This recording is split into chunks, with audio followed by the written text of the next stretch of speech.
Ayan, magandang umaga po mga kagala.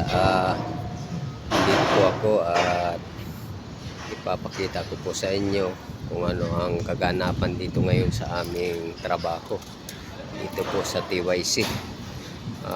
Sa ngayon po na oras na ito, medyo tumila o tumigil po ang ulan. Yan po ang mga scaffolder, yung nasa unahan na yan. Yan po mga kasamahan natin, scaffolder. Sa kasalukuyan po, ang akin pong ginagawa, bali ako po ay naglalagay ng mga sukalo doon po sa ating machine room. Ayan po ang aking semento. Ayan.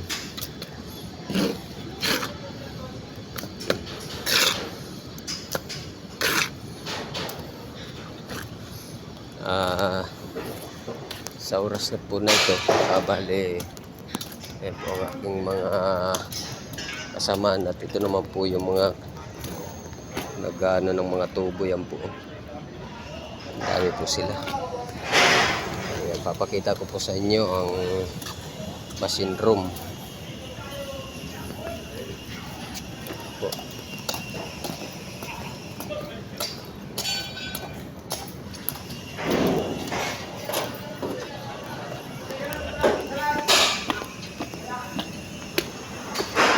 Ayan, tayo po iakyat dito.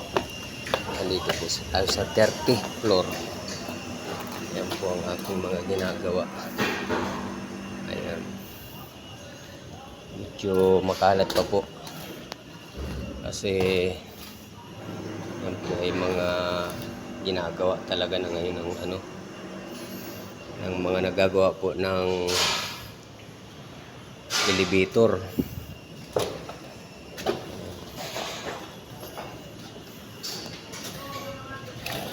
Po ang machine room. Ayan. Ayan po mga makina po yan. Ayan.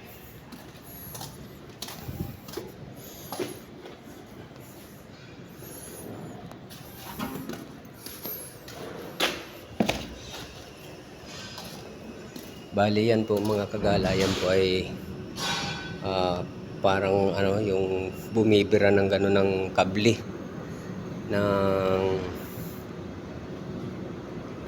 elevator. Ayan po. Ayan. Tapos ito pa po. Dito po, bali 6 dito ang elevator. Tapos doon po sa kabila, 6 din. Doon sa kabila kabila niyang wall na yan. Ayan po yung mga nila, tawag dito yung mga switch, yan. Ayan, ito naman po ang aking mga ginagawa dito. Yan po ay binutas yung taas na yan dahil yan po ang kinapitan ng tower crane. Ang tawag po doon ay yung maliit na po kasi yung derrick crane, kasi binabaklas na po yung malaki. Ayan, kaya yan po ay tumutulo. Yan po ang aking mga ginagawa. Ayan, aalisin po natin ang tulo. Ang gamot po sa tulo ay sahod. Ano po?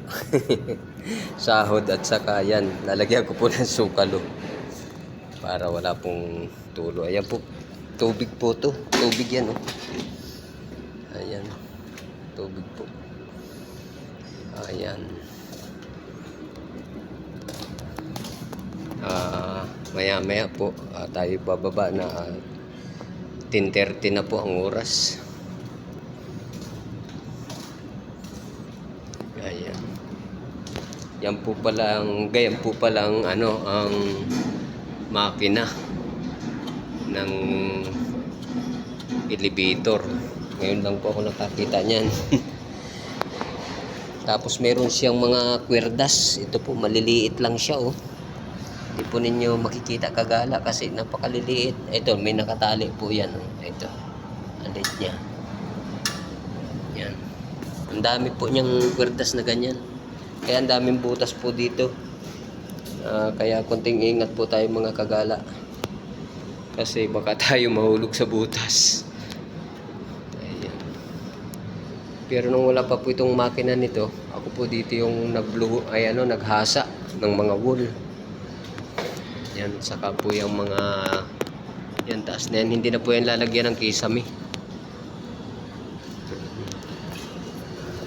Ito po yung bumibira naman, makina po ito. Yan po bumibira ng parang pinakapulian niya. Yan. Kuryente po yan. Ayan.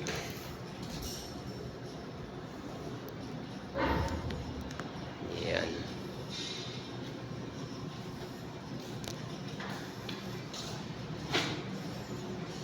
Ganito lang po kalalaki ang kable niyan.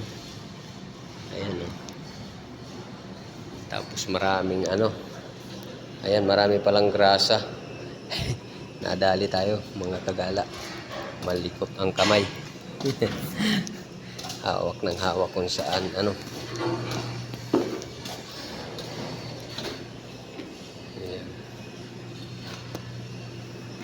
So paano po mga mahal kong kagala, siya nga po pala, shout out po pala sa aking pamangkin.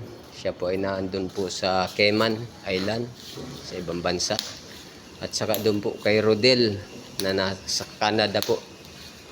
Bali kaibigan ko po yan, nasa Canada.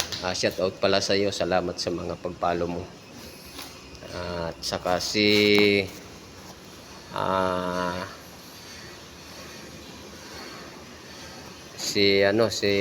Lito Gamboa, salamat sa iyo. Shout out sa iyo. Ingat diyan sa ibang bansa. Medyo malamig kaya dubli ingat at dubli jacket mga kaibigan. At saka sa mga minamahal kong mga kababayan dyan sa ibang bansa, ingat po kayo, at lalo na ngayong panahon ay alam nyo naman ang kaguluhan at saka yung bagyo, sari-sari na, kaya ingat po, dubli ingat po tayo. Yan. At sa mga mahal kong mga tagapagsubaybay, huwag po kayong madadala at huwag kayong mangiiwan. Huwag niyo po akong iwan sa ere. Tuloy-tuloy lang po tayo. Salamat po sa inyo ng marami. At balang araw po ay pag pinagpala tayo, malay natin magkita-kita tayo. At andito lang naman po ako. Kung meron na rin lang tayo at kailangan nating tumulong, gagawin po natin at tutulong po tayo sa ating kapwa. Maraming salamat po mga kagala, at magandang araw po muli. At hanggang dito na lang po. Maraming po salamat. Bye bye. I love you all mga kagala.